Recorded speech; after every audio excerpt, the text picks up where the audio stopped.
السلام عليكم، ازيكم عاملين ايه؟ يا رب تكونوا بخير. كل سنه وانتم طيبين. ان شاء الله هعمل معاكم النهارده الغريبه وبمقادير بسيطه وان شاء الله تعجبكم. دول 3 كوبايات دقيق زي ما انتم شايفين انا نخلتهم، ودي كوبايه ونص سمنه كنت حاطاها في التلاجة شويه، ودي كوبايه الا ربع سكر بودره.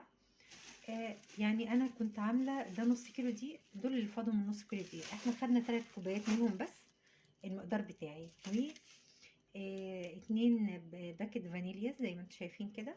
هنعمل ايه؟ هنحط السمنه في العجان بتاعي تضرب وتعمل فوم شويه، وبعدين اضيف ليهم السكر خطوه خطوه وهوريها لكم. عايزه تضاعفي الكميه عادي برضو ممكن تضاعفي الكميه.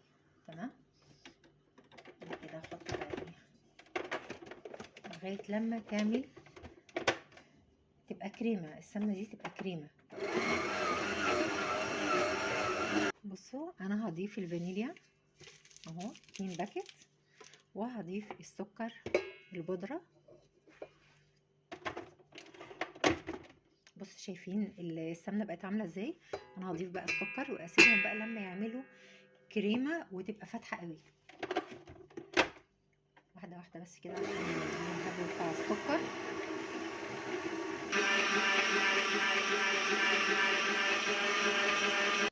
بصوا شايفين كده، هي دي النتيجة اللي احنا عايزينها من ضرب السكر والسمنة مع بعض.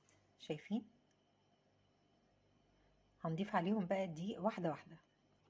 بصوا انا هضيف الدقيق واحدة واحدة واقلب واحدة واحدة كده. هضيف الدقيق، ممكن تاخد الدقيق كله، ممكن الاقيها لا مش محتاجة الدقيق كله. تمام، هقلب بقى كده بالراحة اهو. هقلب كده. انتوا عارفين الغريبة هي سمنة وسكر ودقيق. ان شاء الله المقادير دي تعجبكم. انا بصراحة بعملها وبتعجبني جدا وبتعجب كل اللي بياكلها من ايديا بصراحة. في بيعملوا بالزبدة، انا احيانا بعملها بالزبدة بس برضو الطريقة دي حلوة جدا وبتدي نتيجة جميلة قوي. طبعا قبل ما بنعمل كل العجينة، يعني قبل ما بنشكلها بنعمل واحدة كده ونحطها في الفرن. انا هستخدم ايدي بقى علشان نشوف هي فرشت ولا لا، هي كده حلوة يعني.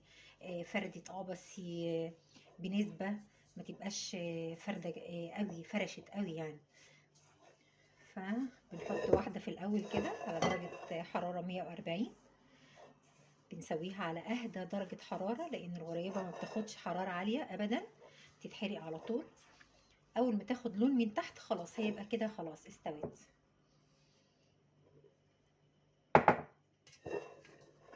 هكمل عجينها يعني وارجع لكم. انا نزلت العجينه بتاعتي اهي بتاعت الغريبه في الطبق بتاعي، وبقلبها شويه كده. بحب اقلبها شويه كده عشان احس ان الدقيق مع السمنه مع السكر كله تجانس حلو قوي. بصوا انا مش حاسه ان العجينه الحمد لله حلوه، مش محتاجه شويه الدقيق دول. بصوا شويه صغيرين انا مش هحطهم عشان حاسه ان العجينه بتاعتي كده تمام. ده بنحسه بايدينا يا جماعه واحنا بنعجن.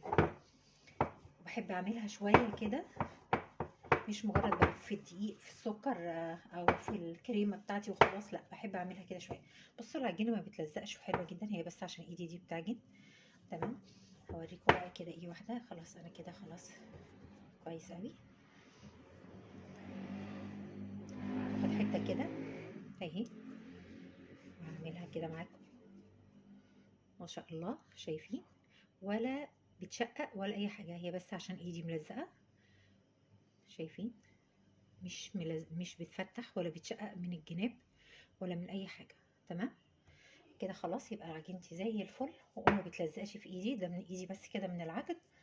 هحضر بقى الصواني بتاعتي واشكلها واسوي على طول. الغريبه ما بتقعدش. هحطها على درجه حراره 140، طبعا مولعه الفرن من قبل ما ابتدي اشكلها. نسويها ونشوف شكلها هيبقى عامل ازاي.